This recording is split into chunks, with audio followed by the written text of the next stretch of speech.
This conference will now be recorded. Okay, folks, so very good. I appreciate you attending this evening and thank you for your diligence throughout this whole semester. I appreciate the hard work that you all have been doing, so thank you very much. So what I'd like to do is start off with, so we're going to be doing a review this evening for digestive and urinary systems, which would be for test number 4. And test number 4, again, will be available on Tuesday evening. Okay, Tuesday evening, yeah. So let's take a look and we'll see how the notes that I've provided for you for both chapters, very important to focus on and to review and to pretty much, memorize the information, folks. You need to know this information. And it's not just important for my class, but as you get into your prospective schools as far as nursing and whatever other types of healthcare classes and schooling that you continue to, healthcare continuing education that you pursue, that this will help you in your studies. So digestive system. So really you need to know all the structures. So basic function of the digestive system, right? And the structures that comprise the digestive system, right? And then you need to know what's taking place in every section of the digestive tract. Again, recall that I said to you that it's one tube. One tube. The lumen is larger or smaller depending upon where you're at, but what's happening in each of these sections? So what's happening in the oral cavity, in the pharynx, right? The throat. So we have the naso, oral, and laryngopharynx. What's taking place in the esophagus, the stomach, small intestine, large intestines, right? So you need to know different cells that will produce different types of chemicals and such, right? That are going to be added to the food material that's taken in. You need to know what we call the bolus for the oral cavity. Then it enters into the stomach, it's chyme, and then from chyme it goes on and becomes feces in the large intestine. So you should know that. You should know the type of movement that's taking place. You should know mechanical and chemical digestion. That's important to have an understanding of what's taking place with that. You should know the different chemicals that are the enzymes that are being released, as well as bile. What's its role in digestion, and specifically what type of digestion of what materials. So you need to know what's breaking down proteins and where they're beginning at and where primary digestion of that's taking place. Carbohydrates, fats, and nucleic acids. So you need to know what's specifically producing many of these enzymes that are breaking it down. And so the significance of the pancreas, as far as accessory digestive organs, the pancreas, the gallbladder. So is the gallbladder really producing anything? No, but it's a sac and it's holding the bile for when it's needed. The salivary glands, what's taking place with those, and the liver and its important functions, and what does it do? So, folks, I can just give it, that's just the basics of what you need to know for this chapter, but, reviewing what's taking place as far as this is real important here, right? So ingestion, we're taking in material. Propulsion, we're moving it, right? Mechanical breakdown, we're crunching on it, right, with our teeth and by rhythmic contractions, as well as then digestion, as far as in the mechanical breakdown, would be like a mechanical digestion, and digestion when you're thinking of that more of a chemical digestion, so involved in the enzymatic breakdown. Absorption, where is that taking place? In the small intestines, defecation, and the large intestines in the colon. And then knowing terms. So, just like with any chapter that you've been studying in Anatomy and Physiology 1 and 2, you need to know as far as you should have a list of terms. You can have cards that you make up, so like, flashcards for the terms, or just making a written list or a typewritten list, whatever it may be. But you should know what's taking place as far as the difference between peristalsis and segmentation, right? So you see here, they're both moving material, but the segmentation is what's really going to be involved in that mechanical breakdown of food, as well as the teeth and their chewing. And know that you should know the number of the teeth. You should know the types of the teeth. You should know the anatomy of the tooth, as far as what's the outer covering of the tooth, what's present within, as far as the pulp is concerned and such. So you should, you need to review all that.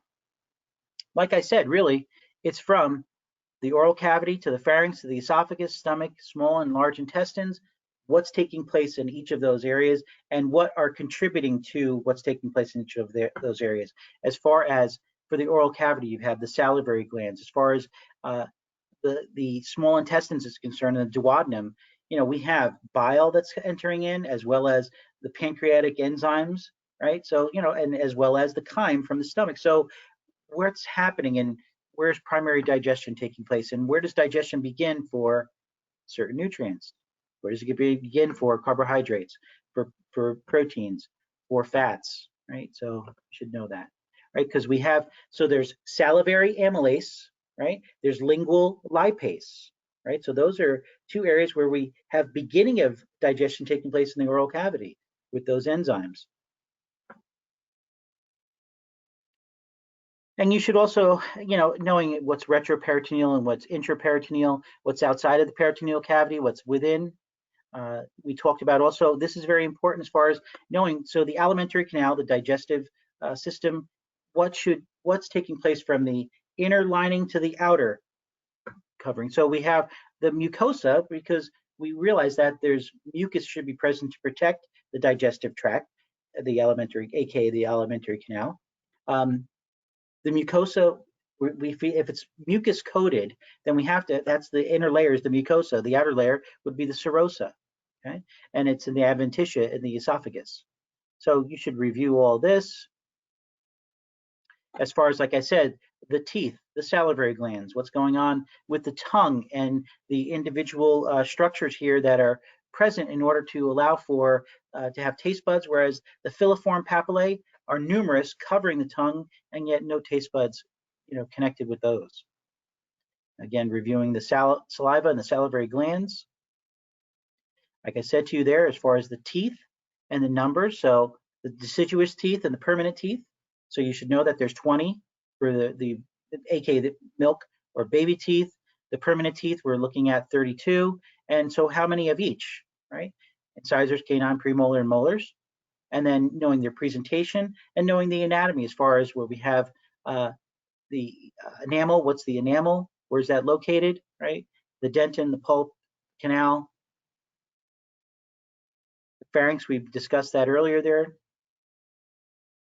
The esophagus, the importance for food to be able to pass from the throat, from the pharynx, into the esophagus, not and really bypass the respiratory system via the epiglottis, right? Protecting any type of food or liquid material entering into the respiratory tract. Swallowing, knowing the difference between, there's a voluntary and involuntary phases. What's taking place, and I mentioned to you, this is important, right? So knowing these different types of cells that produce different types of whatever it may be, as far as hydrochloric acid, the chief cells producing the pepsinogen, which is really an inactive version will become pepsin, which will be involved in the enzymatic breakdown of proteins and such. Here. Just, reviewing everything as far as what I've got present within my notes. So I can ask some situations where I would ask questions regarding the lining, like I said before there, regarding the cells, regarding the actual chemicals that are present, regarding the saliva, salivary glands, the movement taking place, the different types of digestion, again, like the enzymes and bile, and so is bile an enzyme? What's its action? What does it do? The liver is producing substances and it's doing its functions. Well, what are the functions of the liver? So again, we're here at the digestive processes of the stomach. Right, then you're looking at also as far as hydrochloric acid formation. And I didn't really ask you to give me much information or really focus on memorizing that, but knowing what's producing the hydrochloric acid as far as cells are concerned. As far as liver function, right, so you should go over this, you should know that. Lobules are present, the hepatocytes are liver cells, what's taking place with those, what's a triad, what's the function of bile, what does it do, function of the gallbladder. Again, too, always, pathology can be, different types of disorders can be thrown in the mix as far as asking a question regarding. That's why I cover them, and this is what you will be seeing and treating out in the real world once you work with patients and such. So you should have a good working understanding and knowing, well, if an organ is not functioning properly, what's going on? What happens with hepatitis or with cirrhosis? What does that represent and mean? And again, these digestive enzymes, you should know what they represent and what they would break down. Again, just showing you the importance of, in the small intestines, that absorption is taking place. Well, how does the anatomy dictate the function present within the small intestines for absorption to take place? And the different sections and such. You should review this. That's important to know as far as chemotherapy, what's going on, and how that how the side effects of chemotherapy are affected, and what's going on with the anatomical function of the digestive system. Talked about peristalsis and such, and okay, and the large intestines, and the different structures and function. Yeah, the microbiome, this is very important also to just have an understanding and knowing that the importance of this bacterial symbiotic relationship with humans in our gut. Okay, and it's just, so that's important to review and to go over. And also we talked about fecal transplants, right? I mentioned to you regarding that, and it's ability to make a difference in patients' lives, not only just those that are suffering with C. diff, but other types of digestive issues as far as irritable bowel syndrome and such, colitis, whatever, there are multiple digestive system issues that can be treated in disorders with fecal transplants. And so just, yeah, that reviewing.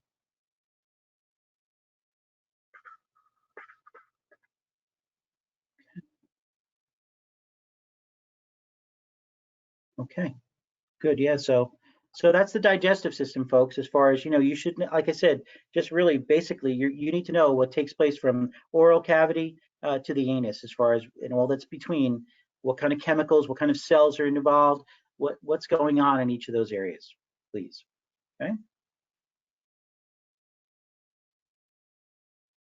And again, what's acting, what types of chemicals and enzymes are breaking down specific types of nutrients, very important also. Okay, let's go to the urinary system. And so again, knowing basic anatomical function of the structures that are present, what are the basic functions, and then how about, so in each area of the urinary system, what's going on, what are the structures doing as far as function is concerned in order to contribute to the production of a concentrated urine, right? And so you need to know as far as also all the structures that are present within, from the capsule to the cortex to the medulla to the pyramids to the papillae to the all of the what's taking place in the pelvis, and as far as the minor and major calyces and such, and urine is draining down into the urinary bladder and then via out that. And so really this is the process of the urinary system and the function. And so what's going on as far as issues like reabsorption, secretion, and filtration, right? So I didn't say it in the correct order, but you need to know what's going on with those and the significance of knowing the term that, and again, just terms, right? Knowing that the term, the nephron, is the functional unit of the kidney. Know that the glomerulus, that knot or that bowl of capillaries, right? The capillary bed, and the covering, the glomerular capsule, that's called what? The renal corpuscle, right? Talked about that in lab and in lecture. And again, just knowing what's going on as far as pathologically. So in a pathology where patient has had high blood pressure for many years and there's been damage to the glomerulus and to the components within, we end up having proteins present within the urine, as there glucose present within the urine.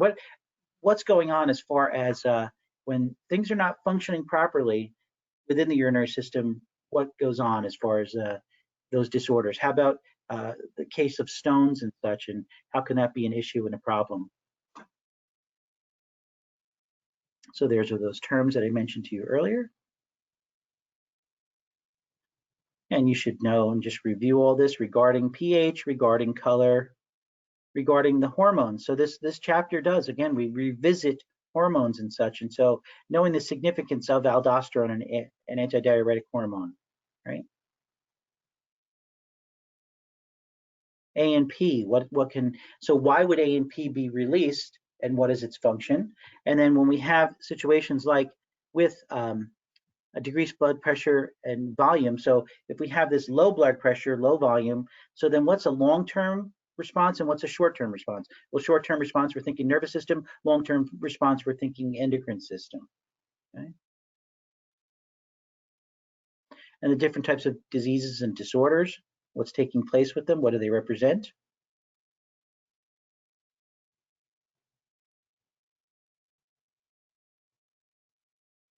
Dialysis we discussed and looked at, and I've given you some information here. You should know the difference between the two.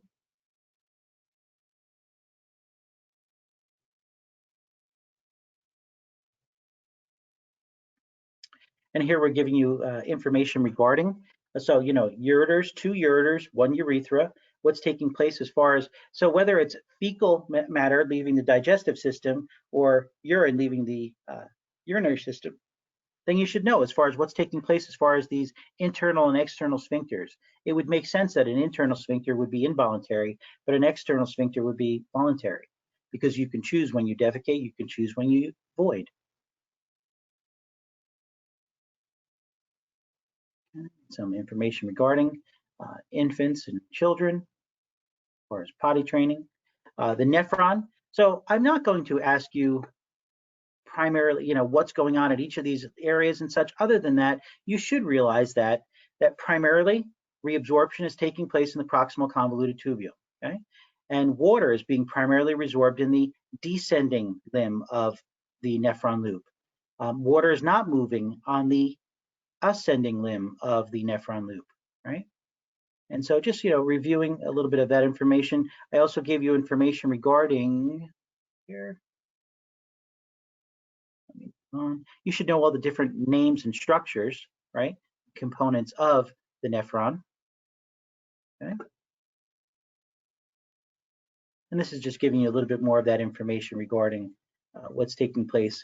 But primarily, I need you to know what's taking place as far as and also ADH and aldosterone, as far as, you know, where they're in particularly affecting what's taking place. Okay, and you'll see here ANP, where it can be also affecting what's being reabsorbed and such or not. Okay, so that's it as far as both systems there. I've given you those notes as well as the PowerPoints. And so now it's just a matter of stop recording.